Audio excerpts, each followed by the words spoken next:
إن الحمد لله نحمده ونستعينه ونستغفره ونعوذ بالله من شرور أنفسنا ومن سيئات أعمالنا من يهده الله فلا مضل له ومن يضلل فلا هادي له وأشهد أن لا إله إلا الله وحده لا شريك له وأشهد أن محمدا عبده ورسوله صلوات الله وسلامه عليه يا أيها الذين آمنوا اتقوا الله حق تقاته ولا تموتن إلا وأنتم مسلمون أما بعد فإن خير الكلام كلام الله وخير الهدى هدى رسول الله صلوات الله وسلامه عليه وشر الأمور محدثاتها وكل محدثة بدعة وكل بدعة ضلالة وكل ضلالة في النار. Before beginning, just want to make two very quick points. The first point is here at Hardtop Masjid, the brothers who are involved in the dawah here, the younger brothers, have a good relationship and a good rapport with our Shaykh, Shaikh Muhammad Aslam, and the other elders who are responsible for the masjid. And they have an autonomy here where they can call to the sunnah with clarity, call to a tawheed and call it the way it is, without being afraid and without worrying about politics and so forth and so on. We have to be ginger, we have to be easy in terms of what we say and what we do, because it's all about dawah. We're not trying to run people away. And we also have to take into consideration the elders, and we just don't want to do anything. So the point is, I want to advise the brothers here who are behind the dawah at Hardtop, and everybody else in the audience, everybody. People who give dawah, people who are responsible for other masjids. We want to be careful of the gimmick approach to Islam and dawah. The gimmicky approach. And what I mean by the gimmick approach is that when we target the audiences like some of the youth in our neighborhood here, Alam Rock, there's a lot of anti-sociable behavior going on. In the month of Ramadan, this masjid had to deal with the police coming to us all the time because the kids of the masjid, the kids whose parents, the fathers are praying in the masjid, some of them were acting up in the neighborhood, and just other kids in the neighborhood, when they would do their crime or their mischief, they would run to the masjid, and the police used to come to the masjid in Ramadan. So we want to address those shabab. We want to bring them to the masjid, the ones who are selling weed, getting high, not practicing girlfriends and boyfriends. So in order to approach them and to get their attention, we do the gimmick al-Islam. What's the gimmick al-Islam? This February, inshallah, the Valentine's Day is going to come up. So the universities, the ISOC, they give a talk called Cupid or Stupid. So when the young Muslim who's in the school sees that, she's interested, it sparks an interest. Cupid or stupid, Valentine's Day. Okay, so she goes to the talk, and we're trying to get her attention with that topic. Thugs or mugs, mugs or thugs. We're trying to get the gangster-oriented kid to come to the masjid, so we give it that topic, mugs or thugs. You know, the gimmicky Islam, the fiqh of chilling out. I'm going to teach you about the fiqh of how we chill out. I'm going to ride a motorcycle, me, Abu Usamah, around Birmingham, and I'm going to be going real fast to encourage you to come to the masjid. This is gimmicky Islam. What we want to do is, we want to call to Islam with clarity, playing no games. The Nabi sallallahu alayhi wasallam, ya ma'ashar ahl al-hadith, he drew a long line, and then he drew subsequent lines to the right and the left. He said about the long line, هذا صراط الله mustaqim. This is Allah's path, the straight one. The road is long. The journey is difficult. It's arduous. It's not easy. It's long. And he drew subsequent short lines to the right and to the left. He said, this is the sirat of Allah, and these are sabils, subal, other short roads, shortcuts, gimmicks, and other than that.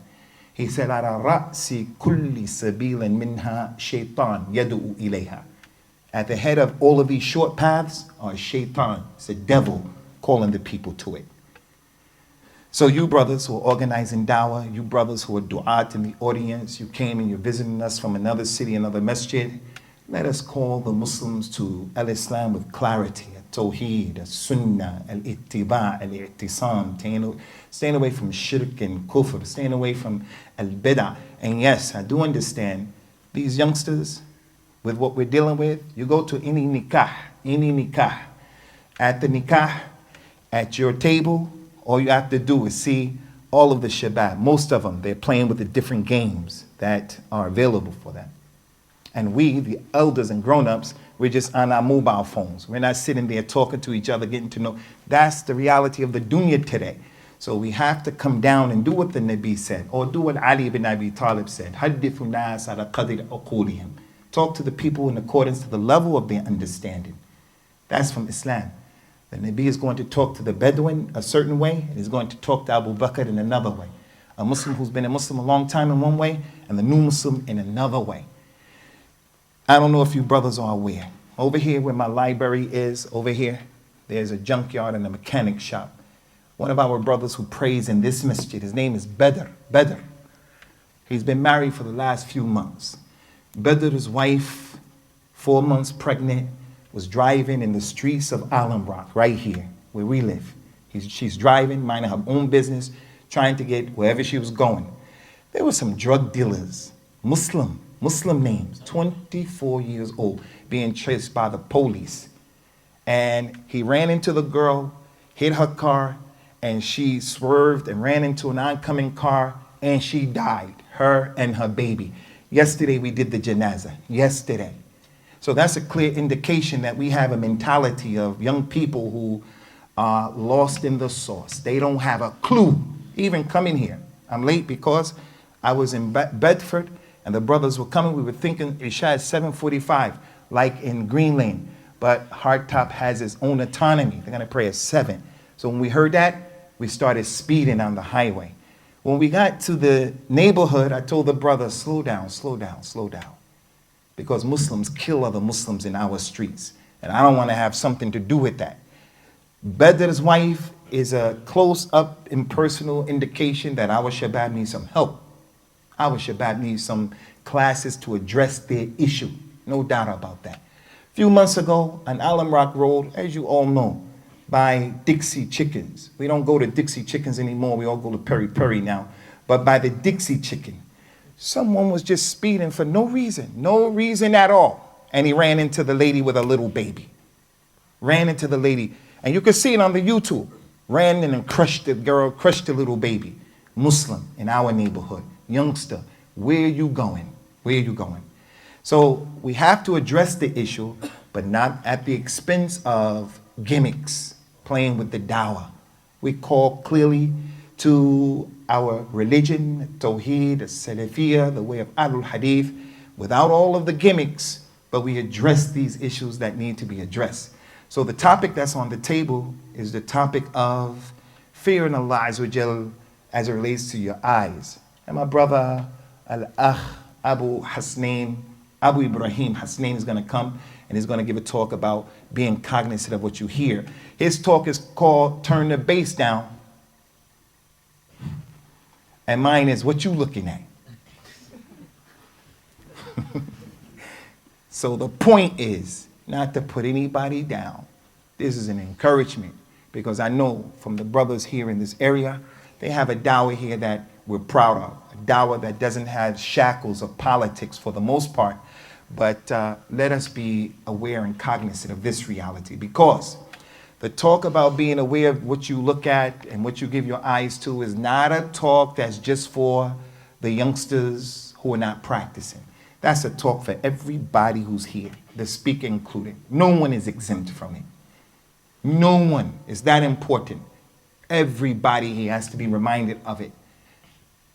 So in regards to this issue, because there was a talk before mine as well, I won't take up the whole 45 minutes to 1 hour, but I will inshallah address a few issues.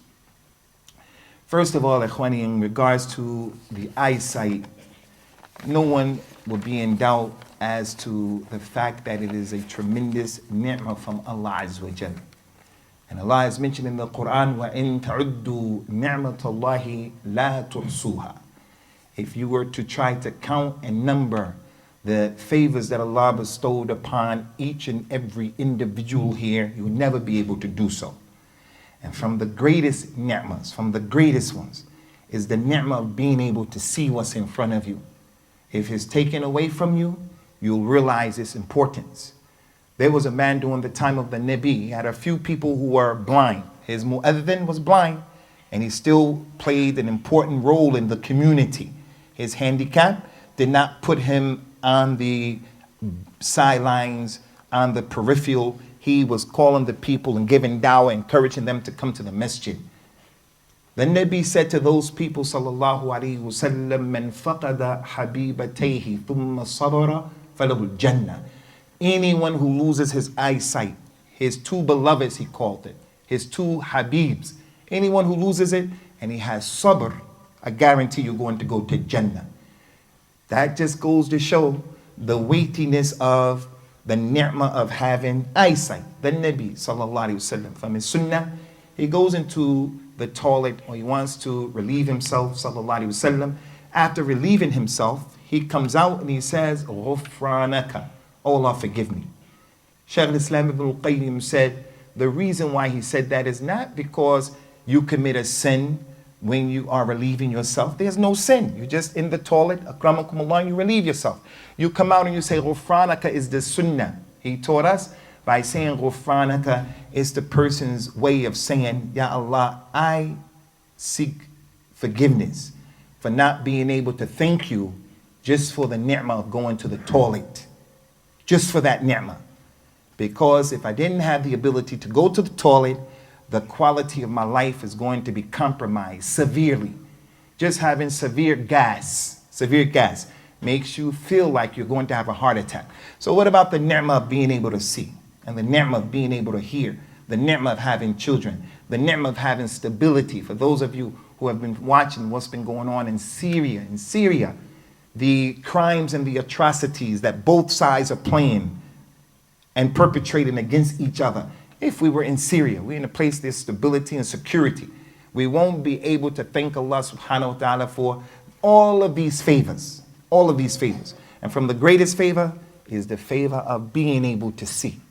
Allah Azza wa Jal said in the Quran, أَلَمْ نَجْعَلْ لَهُ عَيْنَيْنِ وَلِسَانًا وَشَفَتَيْنِ وَهَدَيْنَاهُ النَّجْدَيْنِ. Did we not give him two eyes? And didn't we give him a tongue and two lips? And didn't we show him the right way and the wrong way? That's a favor from Allah Azza wa Jalla on Bani Adam. He gave him two eyes to be able to see where he's going. We would not have been able to drive, the three of us, from Bedford to this place if we couldn't see. We had to rely on other means of transportation, other people. But we can see. It's a ni'mah from Allah. The ability to articulate, to say to your kid, "I love you." To your mother, "I love you." To say La ilaha illallah. If you didn't have that ability, then again, not being able to speak is from the big fitness that a person will have to endure in his life. The point is, being able to see is a tremendous ni'mah. So it's been mentioned continuously throughout the Quran. وَلَا تَقْفُ مَا لَيْسَ لَكَ بِهِ عِلْمٍ إِنَّ السَّمْعَ وَالْبَصَرَ وَالْفُؤَادَ كُلُّ أُولَٰئِكَ كَانَ عَنْهُ مَسْئُولًا. Don't go after and don't put your foot in the arena, knowledge, about that which you have no knowledge about. Don't talk about what you have no knowledge about, because verily your ability to hear and your ability to see and your ability to think, all of that you're going to be questioned about it Yawmul Qiyamah. You're going to be questioned about it. So those ayat, and there are many, they're there to remind the person that these favors from Allah subhanahu wa ta'ala, they need to be dealt with in a particular way. If they're not dealt with in a particular way, then there's a price to pay. The person will find himself on the wrong side of the track, Yawmul Qiyamah. So if you were to look at the Quran, Ikhwani, and the authentic Sunnah of the Nabi, sallallahu alayhi wa ala alihi wa sallam, you will find that this issue of how to deal with the ni'mas that Allah gave you, and from them, the ni'mah of the eyes, we have a minhaj. In our religion, you want to be a student, there's a minhaj, a methodology, that if you do it, you'll get the most out of your efforts. In al-Islam, if you want to make Hajj, there's a minhaj. If you want to be a Muslim on the right track, there's a minhaj. Everything in Islam has been explained. Allah Ta'ala mentioned, وَنَزَّلْنَا عَلَيْكَ الْكِتَابِ تِبْيَانًا لِكُلِّ شَيْءٍ وَمَا فَرَّطْنَا فِي الْكِتَابِ مِنْ شَيْءٍ لِيَهْلِكَ مَنْ هَلَكَ عَنْ بَيِّنَةٍ وَيَحْيَى مَنْ حَيَّ عَنْ بَيِّنَةٍ. All of those ayat tell us and show us there's a minhaj. Everything has been explained. So the ni'mah of Allah in the Quran, very quickly, akhwani, all of the ni'mas, Allah mentioned how to deal with them. For an example, there are over 30 ayat in the Quran that tell us, فَاذْكُرُوا نِعْمَةَ اللَّهِ عَلَيْكُمْ إِذْ كُنْتُمْ أَعْدَاءَ. Remember and bring to mind the favor that Allah gave to you. That's part of the minhaj. That as a human being, you have to sit and you have to think about all of the favors. Some of our brothers from Somalia, for an example. We were in Somalia, there were a lot of problems, and now we're here right now, and our situation is better than it was when we were. You have to remember that. You have to remember when you weren't married and now you're married. You didn't have children, now you have to remember that. Because all of those ayahs tell us there's a minhaj concerning the ni'mah of Allah. And that is, you have to remember them and contemplate. Another one is what the Nabi said, sallallahu alayhi wa sallam. لا تنظروا إلى من هو فوقكم ولكن انظروا إلى من دونكم ذلك أجدر ألا تزدروا نعمة الله عليكم. Don't look and focus on people who have more than you, but look at the people and consider those who have less than you. Because if you do that, that will cause you to appreciate the ni'mah of Allah more. If you're preoccupied and you're obsessed with what the Joneses have, fulan, you're going to forget what Allah gave you. People are looking at you saying, I wish I can walk. I wish I can see. I wish I didn't have cancer. I wish they didn't tell me that I was going to die this year, something like that. So the point is, there are a lot of ayat and ahadith telling us there's a minhaj concerning every single ni'mah of Allah Azza wa Jal. وَأَمَّا بِنِعْمَةِ رَبِّكَ فَحَدِّثْ. The Nabi Sallallahu Alaihi Wasallam told us, whoever doesn't speak about Allah's favor upon him, then hiding it is kufr. So from the minhaj of Islam, if Allah blessed you with something, is to tell people about that thing that Allah gave you, provided you tell people who are not going to give you the evil eye, provided you don't tell people who are going to make a problem for you. So there are a lot of issues. From the ni'mah of Allah subhanahu wa ta'ala, as I mentioned, is the eyes. And as a result of that, there is a minhaj for these eyes. He came to his companions and they were sitting down. He sat in their presence for no apparent reason. He told them, sallallahu alayhi wa ala alihi wa sallam, istahyu min Allahi haqq al-haya. You companions, you people, have al-haya, be shy of Allah, but the true shyness, have real haya. He didn't say istahyu min Allah, be shy from Allah.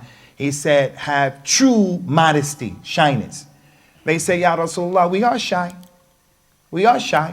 We do have shyness. He told them, sallallahu alaihi wasallam, laysa dhalika. That's not what I'm talking about, the shyness that you understand. He says, sallallahu alaihi wasallam, walakin man istahya min Allah haqq al-haya falyahfidh ar-ra's wa ma wa'a. The shyness that I'm talking about is, the real shyness is let the individual protect his head and what goes inside of his head, what he exposes his head to. Protect his ears and that he doesn't listen to innovations and craziness so that his heart doesn't turn and he's not affected by it. Protect what he's seeing so that, again, I told you about those people in Syria. I'm not encouraging you to watch that. As a matter of fact, the Shaikh Saalih al-Fawzaan, he said it's not permissible for us to send these emails around or to watch them because you're watching Muslims harm other Muslims, those Syrians, whether it's from the government or from the so-called rebels. The guy looked like he was from the government. The man is dead. He took a big knife, a big Rambo knife, and he was stabbing him in his head, stabbing him in his eye, saying, Allahu Akbar, Allahu Akbar, as if that's jihad. They had some prisoners standing up, and they took the knife, and they were doing this on his back at first. But it wasn't enough. He was sadistic. It wasn't enough. He started taking a knife, sticking him in his neck and his head, sticking him, till the man fell down. Then he cut his head off. I don't advise you to watch that stuff. You keep watching that stuff, your eyes. The Nabi said, Have haya from Allah. Real haya is watching what goes in your head. You watch that over and over again. It's like the man who's a butcher, jazar. When you kill the animal for the first time, you may be a bit queasy, it may be a little bit difficult for you. You kill 2, 3, 4, 5, 7, 8, 25. Your heart is immune now to that. You keep watching that stuff. Shiites hitting themselves in the head, busting their head open. You keep doing that, it will affect having a heart that is a light heart that the Nabi sallallahu alaihi wasallam used to encourage people to have. When he told the people, "Lo annakum tawakkaltum ala Allahi haqqa tawakkulihi razaqakum kama yarzaqu at-tayr." If you people truly have the true tawakkul, Allah will provide for you the same way He provides for the bird. That bird goes out early, he's hungry, he comes back and he's full. The scholars of Islam said the meaning of the hadith is that the heart of the bird is light. The heart of the bird is light. And he doesn't have to think about Allah's going to provide, not provide. He just goes out with that heart light, that light heart, and he comes back and he's satisfied with what Allah Azza wa Jalla gave him. So the point is, the person, if he does not pay attention to what he's watching, what he's listening to, it's going to have an impact on him. So as it relates to the issue of the eyes, Allah Azza wa Jalla told everybody in this room, including those women, our sisters, people who are practicing. She has jilbab and niqab. The brother himself, he has deen. He has religion. But Allah still said in the Quran about the minhaj of the eyes, قُلْ لِلْمُؤْمِنِينَ يَغُضُّوا مِنْ أَبْصَارِهِمْ وَيَحْفَظُوا فُرُوجَهُمْ ذَلِكَ أَزْكَى لَهُمْ إِنَّ اللَّهَ خبير بما يصنعون وقل للمؤمنات يغضضن من أبصارهن ويحفظن فروجهن ولا يبدين زينتهن إلا ما ظهر منها. Ya Muhammad, tell the believing men, lower your gazes and protect your private parts. That is purer for you, better for you. Verily Allah knows what you're doing. And tell the believing women, tell them as well, to lower their gazes and to protect their private parts. And they shouldn't expose their zina, their beauty, except to those who have the right to see it from their maharam. The ayah is a clear indication that this is just not an issue for the person who's not practicing. Boyfriend, girlfriend, it's not an issue. This is an issue for everybody in here. This is an issue that the father, the uncle, the brother, he sits his kids down from an early age and he makes them sensitive to that issue. Makes them sensitive that you shouldn't be a person who just, you're looking at people like that of the opposite gender. Concerning the issue, why did Allah Azza wa Jalla mention the women as well? Because of the principle in Islam that comes from the hadith, al-nisa shiqa'iqur rijal. The women are the twins to the men. The same thing that affects men affect the women. Men have desires and they look at women, and women look at men and they have desires. So the woman has been commanded in the Quran and the authentic Sunnah of the Nabi to also be a certain way in regards to how she displays herself and what she looks at. The man, he has a wife, and no one in his right mind is going to be happy with a practicing wife or daughter. When he's driving, she's looking at people without looking down. They asked Fatima, Ali ibn Abi Talib, what is the most beloved thing to the Muslim woman, Ya Fatima? She said, for her not to see men who are not her maharam, and for her not to see them, and for them not to see her. That's the jawab, or the answer of a lady who grew up in the house of a nubuwah. So from the minhaj of al-Islam is that everybody has been commanded to lower their gaze. Everybody. The Nabi said to Ali ibn Abi Talib, since he came with a religion that's natural, it's a religion that addresses every aspect of the life of the human beings, whether it is religious or secular. There's no distinction in Islam. Where to wear the ring, how to wear it, how not to wear it, what finger to wear it on, what finger not to wear it on, how to go to the toilet, all of those issues explained in our deen. And then the bigger issues, where Allah is, where He is, and what He does, what He doesn't do, His characteristics, everything explained, everything.